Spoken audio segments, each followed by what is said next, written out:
하나님 우리에게 주신 말씀은 디모데전서 3장 14절에서 15절까지 말씀입니다.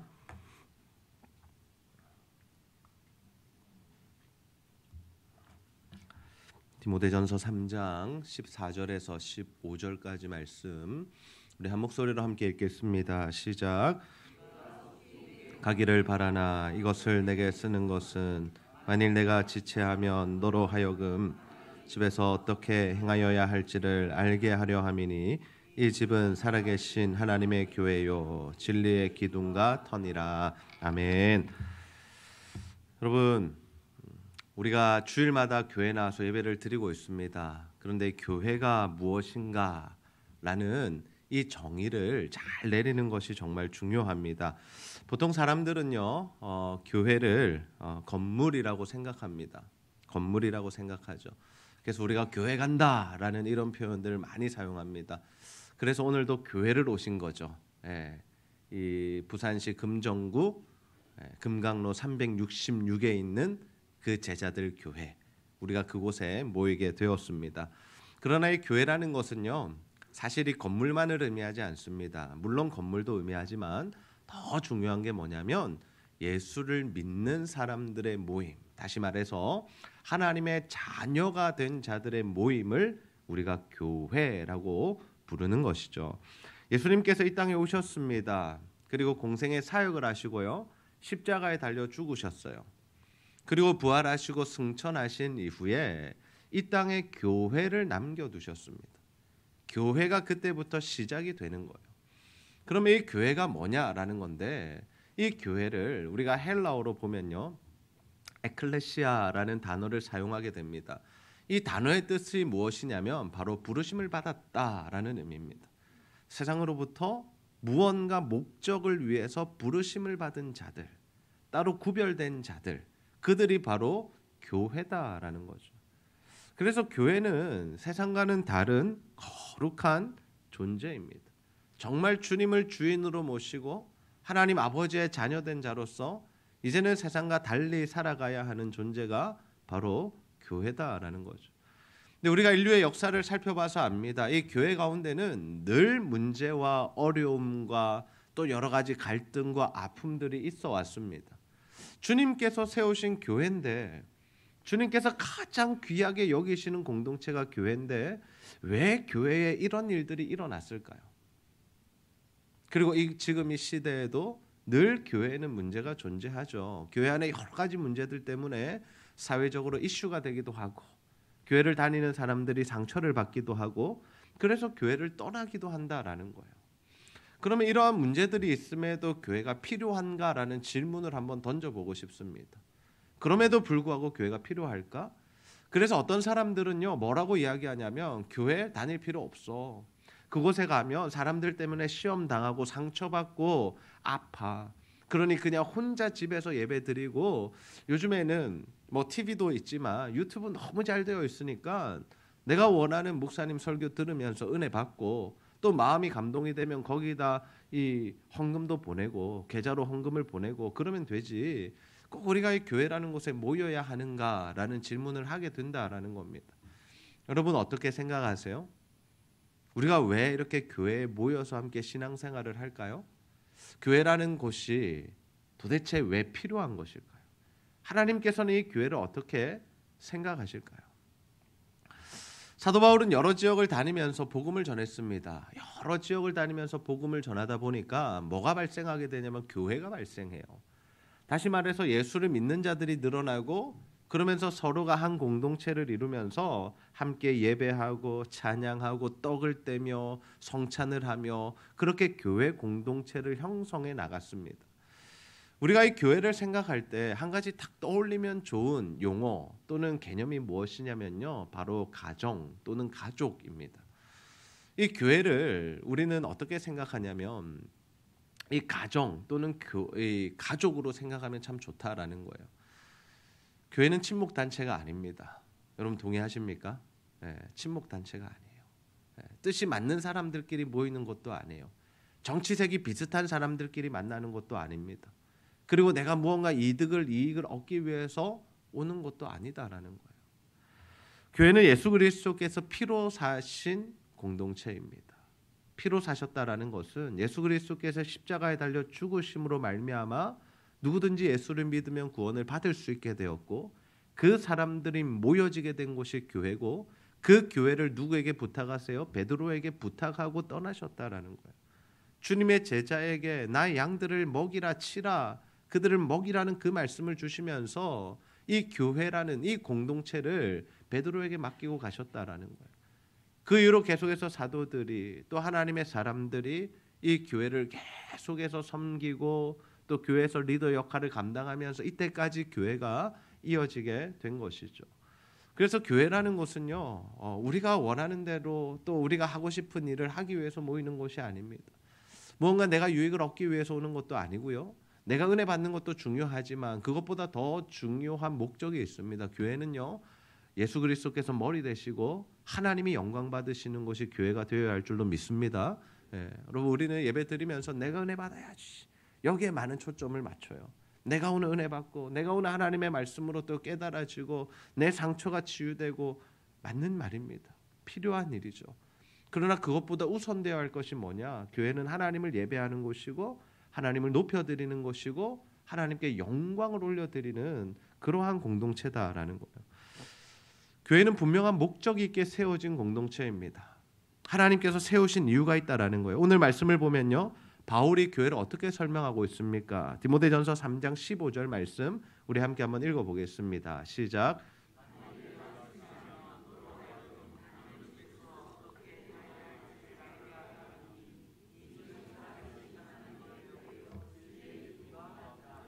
아멘. 바울은 교회를 뭐라고 표현하고 있냐면요, 하나님의 집이라고 표현하고 있어요. 하나님의 집. 여러분, 이 집은요, 어떤 건물의 개념도 있습니다. 사실은. 그러나 집의 가장 큰 의미가 무엇이냐면 바로 가족 공동체다라는 거예요. 하나님의 집이 되었다라는 것은요, 그냥 우리가 건물을 이루었고 어떤 건물을 지어서 우리가 모이게 됐다, 이것보다 더 중요한 게 뭐냐면 건물의 개념이 아니라 우리의 모임, 하나님의 자녀들의 모임, 우리의 가족 공동체 된 것, 이것이 훨씬 더 중요한 개념이다라는 거예요. 우리 모두는 한 하나님 아버지를 아버지로 모시고 살아가는 그러한 복된 자녀된 공동체임을 여러분 기억하시기를 바랍니다. 우리 옆 사람을 한번 바라보세요. 이렇게 한번 인사하시기 바라요. 당신은 나의 가족입니다. 뭔가 어색하십니까? 성도 다르고 우리 같은 집에도 안 살고 친족도 아닌데 무슨 우리가 가족이냐? 그렇지 않아요. 우리가 가족 되는 이유가 있어요. 왜 가족이냐면요, 우리는 한 아버지를 모시고 있어요. 하나님이라는 아버지가 우리의 아버지예요. 저와 여러분의 아버지입니다. 그러면 우리가 이 교회, 하나님의 집이라는 것은 뭐냐면 우리 모두가 한 형제요 한 자매가 되었다는 뜻이고, 더 나아가서 여기서 우리가 이 세상에서의 삶을 마무리할 때 어디로 가게 돼요? 예수 믿는 사람들은 어디로 가죠? 천국 하나님 나라로 가잖아요. 그러면 그곳에서는 우리가 얼마나 살아요? 영원히 살잖아요. 그 영원히 사는 곳에서 우리가 어떻게 해요? 함께 살아간다라는 거예요. 그래서 교회 공동체, 우리 성도들은요, 서로가 하늘 가족이 되었음을 기억하셔야 됩니다. 하늘 가족인 겁니다. 우리가 이 혈육도 중요합니다. 왜 혈육이 중요하냐면 하나님께서 우리를 그 가문에 태어나게 하셨고 그 가족들과 함께 살아가게 하셨기 때문에 우연이 아닙니다. 우연이 아니에요. 하나님께서 우리를 만나게 하신 이유가 있고 가족 되게 하신 이유가 있다라는 거예요. 그런데 그 가족들은요, 몇 년 있으면 그 가족의 연이 끊어집니까? 오래 길어봐야 40년, 50년이에요. 왜? 아이들이 태어나는 시간이 있고 또 부모들이 이 세상을 떠나는 시간이 있기 때문에 40년, 50년, 60년, 70년 함께 살아가는 그 가족 공동체가 참 중요하죠. 그러나 이 40년, 50년에 비해서 영혼이라는 개념은 어때요? 훨씬 더 큰 개념입니다. 여러분이 영혼이라는 개념을 우리가 잘 와닿지 않기 때문에 영혼이 산다 정도로 생각하지만, 여러분 그냥 숫자적으로 한번 생각해 보세요. 1000년, 2000년, 3000년, 4000년, 5000년, 만년 계속해서 같이 산다고 한번 생각해 보세요. 갑자기 좀 무서우십니까? 이 사람이랑 내가 이제 좀 그만 보고 싶은데, 혹시 이런 마음이 있으세요? 그렇지 않다라는 거예요. 그래서 하늘 가족 공동체가 중요한 겁니다. 우리가 이들을 너무 귀하게 여겨야 하는 이유가 뭐냐? 영원히 함께 살아야 하기 때문에. 그래서 이 천국에는 미움과 시기와 질투가 없잖아요. 그래서 하나님 안에서 그 마음들을 다 이 살아가면서 다 정리하고 내려놓으셔야 되는 거예요. 천국 갈 준비를 하셔야 된다라는 거죠. 그래서 바울이 디모데에게 성도들을 어떻게 여기라고 하냐면요, 가족처럼 여기라고 분명하게 말씀해 줍니다. 5장 1절과 2절 말씀인데요, 우리 함께 한번 읽어보겠습니다. 시작. 알고 권하되 아버지에게 하듯하며 젊은이에게는 형제에게 하듯하고 늙은 여자에게는 어머니에게 하듯하며 젊은 여자에게는 온전히 깨끗함으로 자매에게 하듯하라. 아멘. 네, 늙은이들에게는 어떻게 하라 그래요? 아버지 대하듯 어머니 대하듯. 또 동년배들에게는 어떻게 대하라 그래요?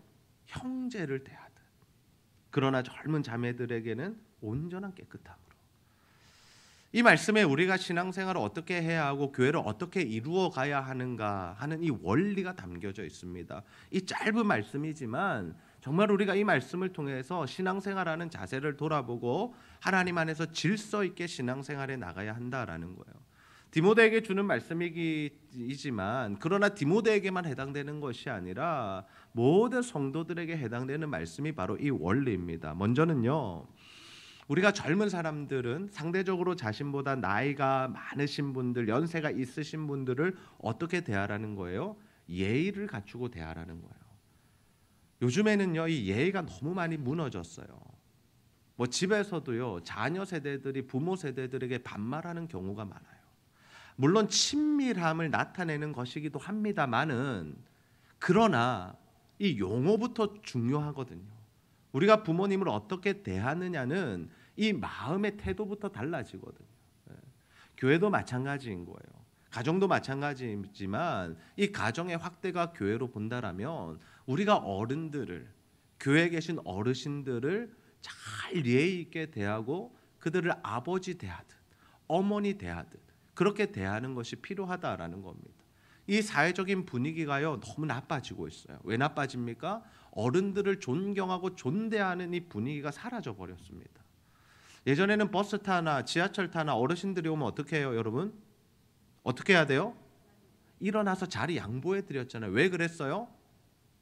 이유가 없어요. 그냥 어른이기 때문에. 도덕 시간에도 우리가 그렇게 배웠고 당연하다고 생각하고 집에서도 부모님이 오시면 일어나서 인사드리고, 저도 그랬던 것 같아요. 아버지 어머니 오셔야 잠도 자고 이런 시절이 있었던 거죠. 근데 요즘에는 젊은이들이 어르신들을 존대하지 않습니다. 존경하지 않습니다. 하나님께서 세우신 권위자들이 있잖아요. 그 권위자들을 존대하지 않아요.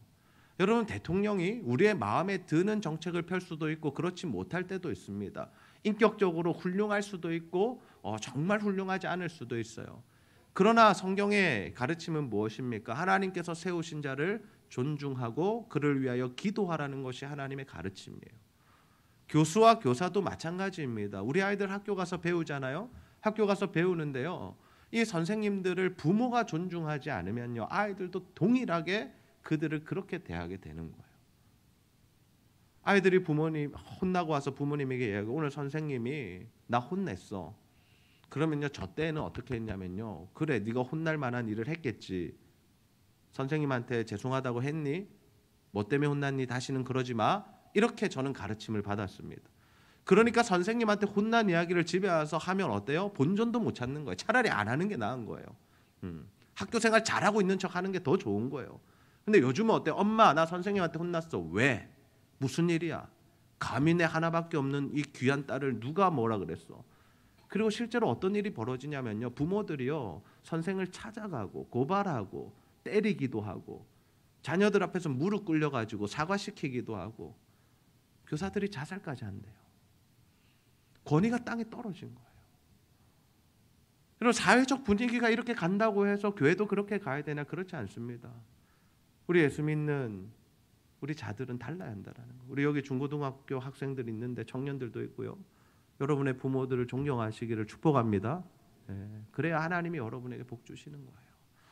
세대 차이 난다고 자꾸 이야기하지 마세요. 부모님, 당신이 살았던 세대, 우리가 세대가 다릅니다. 그런 이야기는 지금 통하지 않습니다. 물론 그럴 수 있어요. 그러나 하나님께서는 늘 백발을 공경하라 하셨고 어른들을 존중하라 하셨어요. 교회 안에서도 그러해야 한다라는 거. 어르신들에 대한 그 존경과 존중의 마음을 가지고 우리가 함께 신앙생활해야 한다라는 겁니다. 동년배들에게는 어떻게 해야 됩니까? 형제에게 대하듯 하래요. 여러분, 형제에게 대하듯 한다는 것은요, 이렇게 막 대하라는 것이 아닙니다.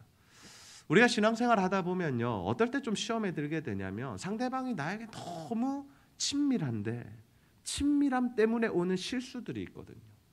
좀 함부로 대하거나 말을 툭툭 한다거나 이런 일들 때문에 상처를 받는 일들이 생긴다라는 거예요.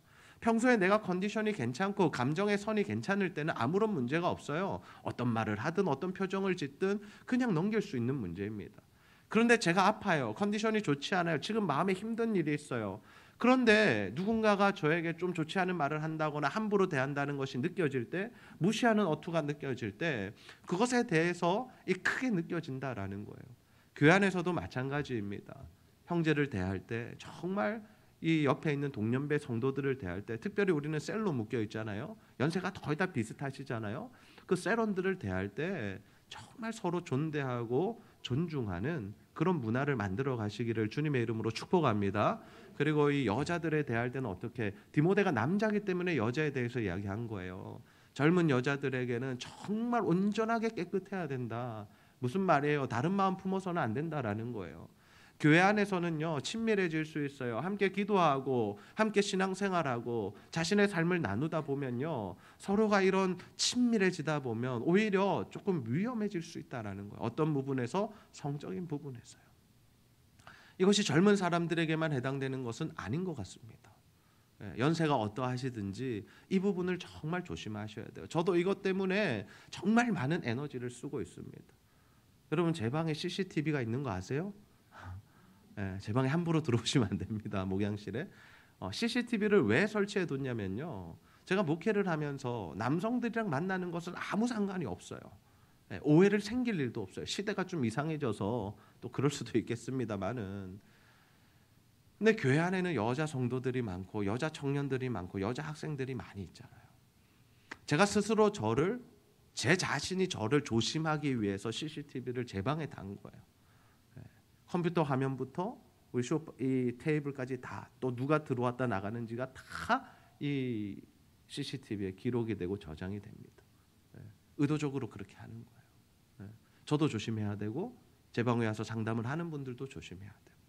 그리고 최대한 제가 여자 성도님들 상담하거나 1대1로 만나야 될 때는 꼭 제 아내인 사모를 대동해서 만나기도 하는 거죠. 이것이 서로가 조심해야 하고 이것이 서로가 지켜나가야 할 거룩한 어떤 기준이고 선이라는 겁니다. 이러한 것들이 무너질 때 교회 안에 굉장히 큰 혼란이 올 수 있습니다. 이러한 문제가 무너질 때 한 교회가 타격을 입을 수 있다라는 거예요. 자, 그러면 상대적으로 연세가 있으신 분들, 우리 어르신들, 그들을 우리 나이가 어린 사람들을 어떻게 대해야 할까요? 거기도 마찬가지입니다. 성경에서는요, 나이가 많다고 해서 나이가 어린 사람을 함부로 대하라는 말씀이 전혀 없어요. 오히려 그들을 잘 사랑하고 존중하고 그들의 이야기를 들어주라고 이야기하고 있습니다. 디모데가 상대적으로 나이가 연소했거든요. 디모데가 부르심을 받고 목회를 하게 되었는데, 이 당시에 함께 사역했던 이 교회 리더 그룹은 거의 다 60대 이상들이었고, 그러면 이 디모데는 한 30대 정도로 추정이 되는데 어떤 분위기가 있었을까요? 사람들 안에 이 디모데가 너무 어리다라고 생각을 한 거죠. 그래서 연소함으로 인해서 업신여기는 분위기가 있을 수 있었다라는 거예요. 여러분, 예나 지금이냐요, 이 나이가 뭐냐면 나이가 힘이잖아요. 저희가 평소에는 그런 나이를 따지지 않습니다. 근데 여러분, 아이들도 싸울 때 한번 보셨어요? 싸우다 보면 무슨 이야기 나오는 줄 아세요? 뭐라 그래요? 너 몇 살이야? 물어요. 너 몇 살인데? 나 7살인데. 너 6살이잖아. 이러고 싸우는 거예요. 그 1살 차이로 서로 싸우는 거예요. 근데 교회 안에도 이런 모습이 있을 수 있다라는 거예요. 내가 나이 많은데 너 나이 어리잖아.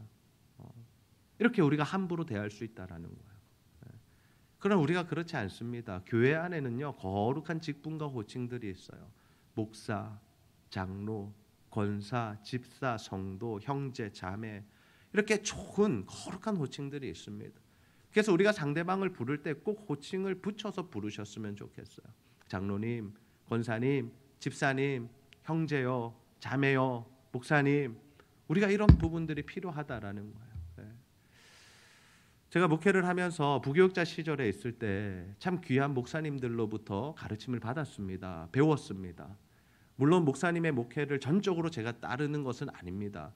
좋은 부분들은 취하려고 애를 썼고 그렇지 못한 부분, 제가 볼 때 아쉬웠던 부분들은 저도 하지 않으려고 굉장히 애를 쓰고 있습니다. 근데 제가 좋은 것 중에 하나 배웠던 것이 뭐냐면요, 제가 모셨던 이 담임 목사님께서 저와 20년 이상 나이가 차이가 나는데 저를 한 번도 하대하지 않고 존대하셨다라는 거예요. 김강도사님 이렇게 부르셨어요. 이거 이렇게 하셨으면 좋겠어요. 이렇게 말씀하시는 거예요. 물론 미국에서 오시긴 하셨습니다. 그러나 출신은 경상도예요. 무슨 말씀이냐면 성인이 되셔서 미국 목회를 하러 가셨다라는 겁니다. 처음부터 미국인이었다면 그럴 수 있습니다. 존대하는 분위기가 있을 수 있죠. 그러나 이 경상도 출신은 그러기 쉽지가 않거든요. 경상도 출신 그러기 쉽지가 않은데 정말 제가 사역하는 내내 그렇게 저를 존대해 주셨어요. 그래서 저도 그렇게 하려고 하는 거예요. 우리 전도사님들, 또 우리 목사님들, 또 우리 성도님들 바라볼 때에 제가 함부로 대하지 않으려고 굉장히 애를 씁니다. 늘 호칭을 불러서, 제가 이름으로 부른 적 한 번 없고요. 늘 호칭을 불러서 그들을 존대한다라는 거예요. 여러분, 하나님의 말씀이요 어린 자들에게도 임합니다. 여러분, 엘리가 하나님 말씀을 듣지 못하고 있는 그때에 누가 하나님의 말씀을 들어요? 사무엘이 들어요. 그 어린아이에게 하나님 말씀하시는 거잖아요. 그 말씀을 누가 또 받게 돼요? 엘리 제사장이 받게 되죠. 자신의 가문을 향한 그 심판의 메시지를. 그럼에도 어떻게 하는 거예요? 그 말씀의 권위가 있기 때문에 그 아이를 존중해 주는 거죠. 여러분, 우리도 마찬가지입니다. 하나님께서요 우리 자녀들, 손주들을 통해서도 말씀하실 수 있습니다. 아멘입니까? 우리 옆 사람을 통해서 말씀하실 수도 있고 나보다 신앙의 연수가 짧은 사람들을 통해서도 말씀하실 수 있는 거예요. 그래서 우리가 교회 안에서는요 누군가를 함부로 대하고 편하게 대하는 존재가 있어서는 안 되는 거예요. 전부 다 존대하고 사랑하고 존중하는 것, 이것이 필요하다라는 거. 왜? 이것이 바로 하나님 나라의 가족의 모습이다라는 거예요. 사회적인 직분과 지위 고하가 중요하지 않습니다. 교회에 오는 순간 그 모든 것들은 사라지고 하늘나라 공동체의 질서로 나아가게 되는 거예요. 제가 늘 말씀드리죠. 제가 담임 목회를 시작하면서 누구를 잃었다고 제가 표현했어요? 아버지를 잃었다고 표현드렸죠. 한 번도 저의 이름을 부르시지 않아요. 저희 아버지 장로님께서. 설교할 때나 제가 아버지라는 용어를 쓰지, 제가 평소에 연락을 드리거나 또 식사 자리를 하거나 신방을 가도요 제가 아버지라고 부르지 않습니다. 사회적인 신분이 있었잖아요. 30년 동안 아들과 아버지로 살아왔잖아요. 그러나 그것이 중요한 게 아니에요. 한 교회 되었기 때문에 이제 교회 안에서는 아버지와 아들이 아니라 정말 목사와 장로로서 서로를 존대하고 존중하는 그런 관계가 필요하다라는 거예요. 예전에 제가 한번 말씀드렸던 것 같아요. 제게 조카가 있습니다. 그 조카를 제가 좀 놀렸던 적이 있어요. 그때 조카가 얼굴이 벌개지면서 저에게 했던 이야기가 있습니다. 부끄러운 고백입니다. 목사님이 어떻게 나한테 이럴 수가 있느냐고. 그때 제가 정말 망치로 한 대 맞은 것 같았어요. 이 조카는 이제 나와 친척 관계가 아니구나. 우리 교회에 들어와 있기 때문에 우리 교회 성도고 나는 담임 목사로서의 역할을 해야 되는구나. 그 이후로는 제가 함부로 대하지 않습니다. 조카에게 농담을 하거나 또는 그를 놀리거나 이런 것들을 하지 않는다라는 거예요. 왜요? 우리 교회 성도니까요. 그가 그것 때문에 시험을 받을 수 있으니까요. 그가 그것 때문에 상처를 받을 수 있으니까요. 여러분, 우리가 신앙생활하면서 이러한 예의와 격과 존대와 사랑을 지켜가는 거룩한 공동체가 되기를 주님의 이름으로 축복합니다. 이것이 참 중요한 문제예요. 여러분, 이게 그냥 현실적인 문제다, 질서를 잡는 문제다, 이게 아니라요. 이게 교회의 본질이라는 거예요. 이러한 질서를 지켜나갈 때 어때요? 교회가 거룩할 수 있고 우리 안에 들어오는 성도들이 이 교회의 품격을 느끼게 되는 거예요. 우리 교회는 정말 하늘 가족 공동체구나. 여기는 와봤는데 뭔가 좀 다르다. 사회와는 다르다. 여러분, 이런 것들을 느낄 수 있는 교회 공동체가 되어야 한다라는 거죠. 그래서 교회는요 이 어른의 위치에서 이 교회 모든 일들을 또 돌아보고 결정하고 권면하는 그 사람들을요, 굉장히 까다로운 기준으로 세우게 됩니다. 그냥 나이가 많다고 또는 오랫동안 신앙생활했다고 그들이 교회 리더 역할을 감당할 수 있는 것이 아니에요. 디모데전서 3장 1절 말씀 우리 함께 한번 읽어보겠습니다. 시작. 이쁘다 이 말이여 곧 사람이 감독의 직분을 얻으려 하면 선한 일을 사모하는 것이라 함이로다. 아멘. 이 뒤편에 계속해서 장로와 집사들의 자격에 대한 말씀이 등장하는데 저는 이번 주에 이 말씀 묵상하면서 가장 키포인트로 삼았던 것이 이 1절의 말씀이었습니다. 다른 것들은요, 어떤 외형적인 부분이에요. 뭐 가족을 잘 다스려야 하고 흠이 없어야 하고 또 뭐 일구이연하지 않아야 하고 술에 임박히지 않아야 하고 분노하고 이런 일들이 없어야 하고 우리가 볼 때 모범적인 신앙생활을 하는 그 모습들을 나열하고 있습니다. 물론 중요합니다. 그러나 그것이 왜 그렇게 모습으로 나타나느냐? 이것이 연기가 아니라 가면 쓰는 것이 아니라 교회 와서 가식적으로 잘 보이기 위해서 노력하는 것이 아니라 왜 이런 모습이 나타날 수밖에 없는가라고 했을 때 이 1절 말씀에 답이 있다라는 거예요.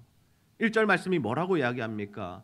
하나님의 사람, 교회 리더, 중직자, 하나님의 일을 감당할 수 있는 자들의 그 자격이 뭐냐? 선한 일을 사모해야 한다라는 겁니다.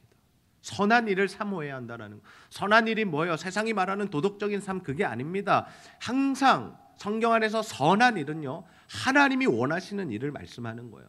복음의 삶을 의미하는 거고 예수 그리스도를 전하는 삶을 의미하는 거고 자신의 삶의 중심에 예수 그리스도가 계시는 것, 그것이 바로 선한 일을 사모하는 일이다라는 거죠. 저는 우리 성도님들의 마음 가운데 정말 선한 일을 사모하는 그 마음이 가득 차기를 주님의 이름으로 축복합니다. 이 선한 마음이 있어야 되는 거예요.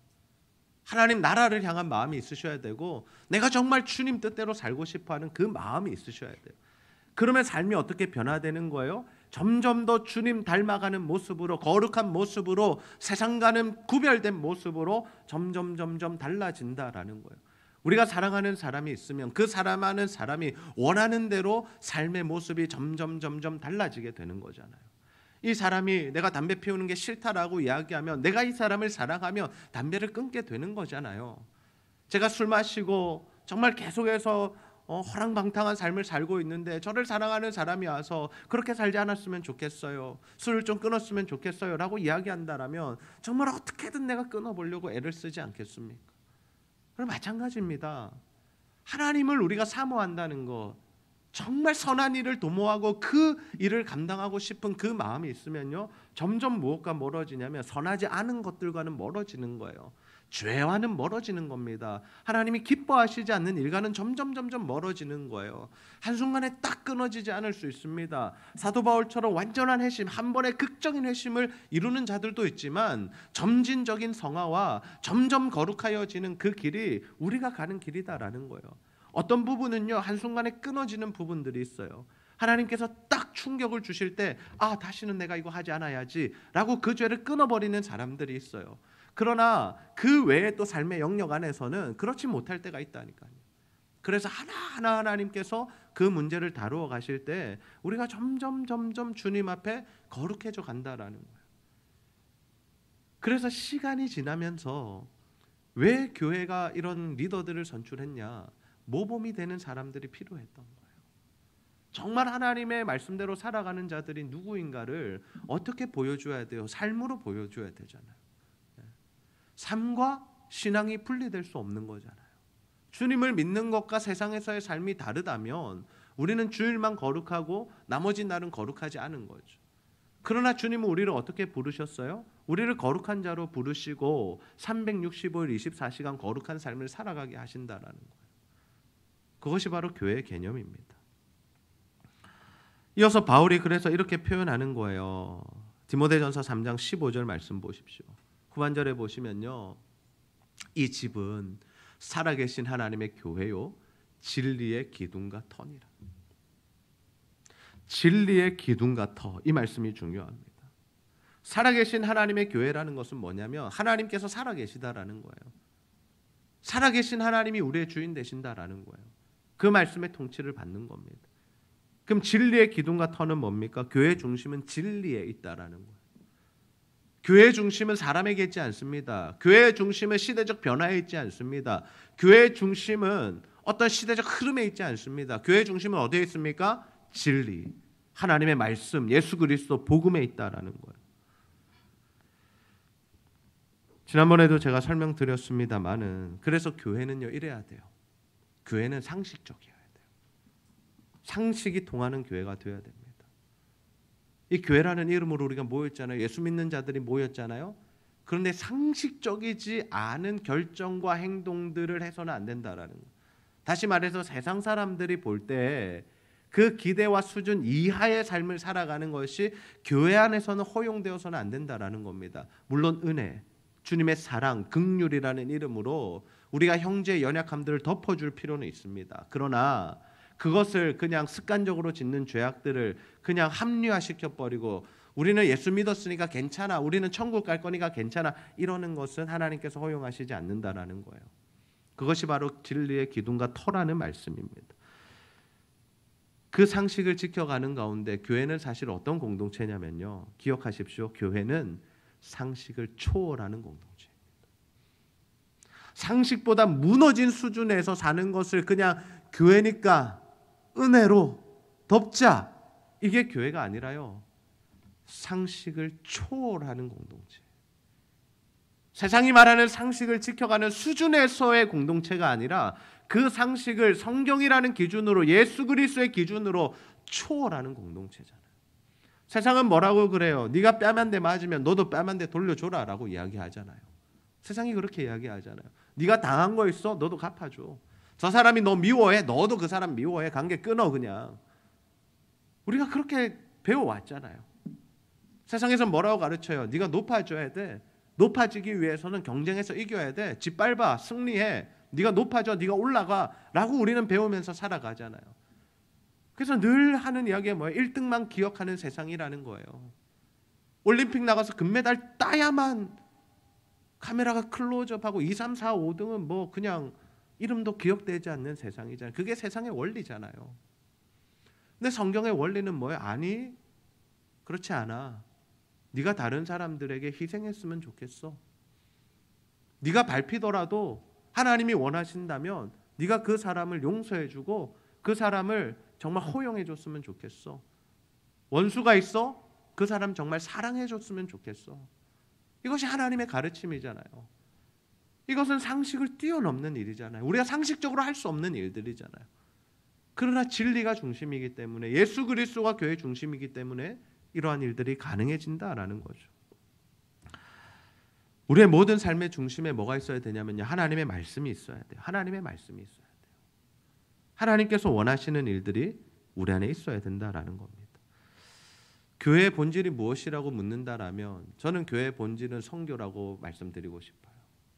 단순히 어디 나가는 것이 선교가 아니라요, 이 진리의 말씀을 지키고 수호하고, 그래서 우리의 삶 자체가 선교적인 삶으로 변화되어서 주님을 드러내고 나타내는 자가 되어서 우리가 어디를 가든지 주님이 드러나시는 것, 어디를 가더라도 다른 사람들이 우리를 바라보며 예수가 누구신지를 알아갈 수 있는 것, 그것이 사실 선교잖아요.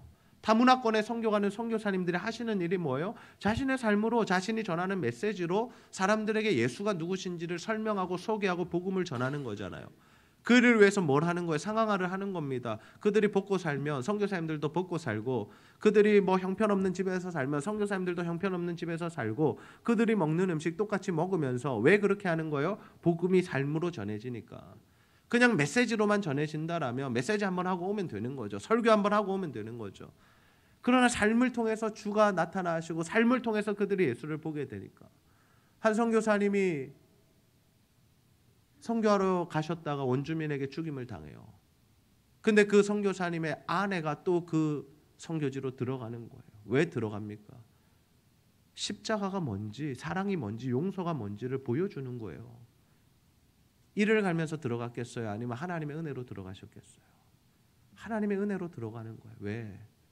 하나님이 저들에 대한 마음을 주시니까, 저들을 정말 주님께로 인도하고 싶은 마음을 주시니까 그들을 사랑하는 마음으로 가서 복음을 전하는 거잖아요.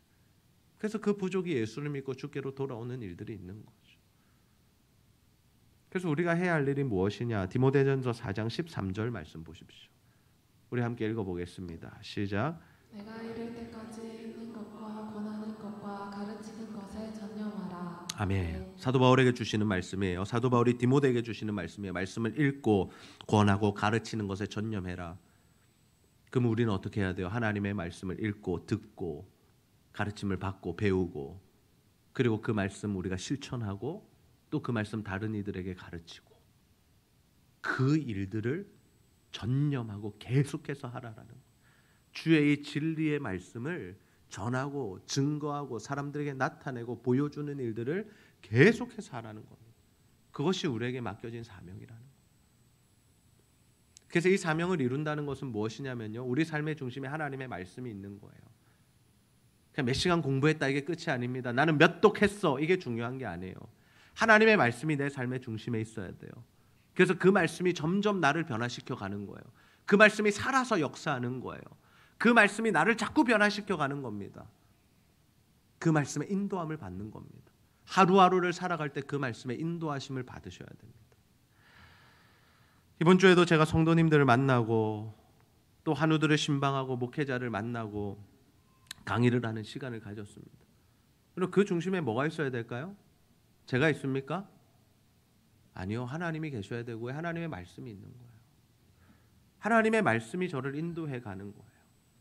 하나님의 말씀의 인도함을 받는 삶을 저는 어떻게 살아가냐면, 하나님의 말씀을 묵상하고 기도하는 가운데 하나님께서 주시는 감동과 말씀과 주제들을 가지고 하나님의 일들을 감당하는 겁니다. 새벽에 나와서 기도합니다. 하루의 일과를 하나님 앞에 보고합니다. 말씀드리고 의논드려요. 이런 일들이 있습니다. 이런 약속들이 있습니다. 이런 요청들이 있습니다. 하나님 어떻게 해야 될까요? 그 묵상하고 기도하는 가운데 하나님께서 하나의 주제를 말씀해 주기도 하시고, 또 단어를 주시기도 하시고, 말씀 구절을 주시기도 하시고, 아 그렇군요 하나님, 이 말씀 전하기를 원하시는군요 라고 그 말씀들을 전하는 것이 저의 설교 준비이고, 제가 상담을 맞이하는 태도이고, 신방을 가는 준비하는 그런 태도입니다. 그러나 또 하나님께서 그 현장에 갔을 때 하나님께서 또 다른 감동을 주실 때가 있어요.